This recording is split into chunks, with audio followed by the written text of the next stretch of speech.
Hello, my name's Brent and this is Dustin, and we hate to make you relive this, but we're going to go over the fantasy football top busts of last year.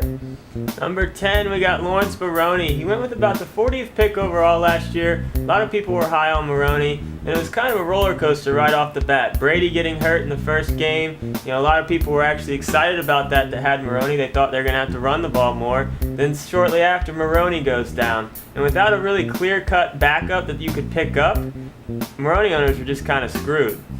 At number 9, we have one of the most electrifying players in the NFL, in Reggie Bush, but that doesn't always translate into fantasy gold. He only played in 10 games last year, and in those 10 games, he averaged 13 carries for 40 yards. I mean, Reggie just really never lived up to his fantasy hype.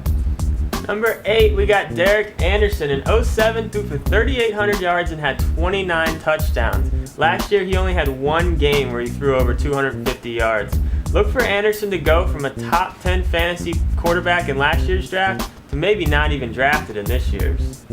At number 7, we have Chad Ochocinco, and if you take out his rookie campaign, this was his worst year in yards, receptions, and touchdowns. Now, true, he had Ryan Fitzpatrick throwing the ball most of the year, so we're hoping with a healthy Carson Palmer, he'll become close to the Chad of old. Old Ochocinco.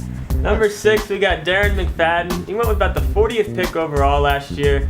And you're going to see in our upcoming ranking shows for running backs, you have to be very careful how much value you give rookie running backs. He only averaged 38 yards per game last year, and it's just not a risk we're willing to take that early in the draft. No, absolutely not. At number 5, we're back to the Bengals and Carson Palmer. Like I said, he got hurt after the 5th game. However, in the 5 games he did play, he only had a 69 quarterback rating, threw 4 picks, and only 3 touchdowns. He was one of the first 5 quarterbacks taken in the league last year. But you got to think, for this year's draft, he's only 1 year removed from over 4,000 yards and 25 touchdowns. You might want to keep an eye on him. Number 4, we got Larry Johnson. Went with about the 15th overall pick last year. People were hoping he could bounce back and go back to his 06 numbers where he had 2,200 total yards and 19 total touchdowns, but it just didn't happen. People are going to be looking for it again this year, but he's going to slip even further. Look for him to go probably about the 30th pick this year. That late in the draft, he could be a steal. I don't care, 30, 50, 80, 190. He will not be on my team this year. Mark my words.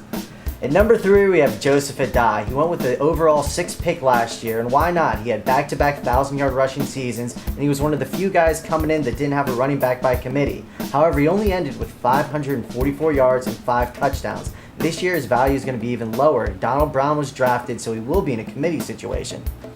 Yes, he will. Number 2, we got LaDainian Tomlinson, good old LT. Went with about the 1st or 2nd overall pick in almost every single draft last year. And you look at his end numbers, 1,500 total yards and 12 total touchdowns. You might ask, what's the problem? But that's just not the LT we're used to. We're normally about 1,800 yards and 20 total touchdowns for LT. So hopefully he can get 100% healthy and turn it around this year.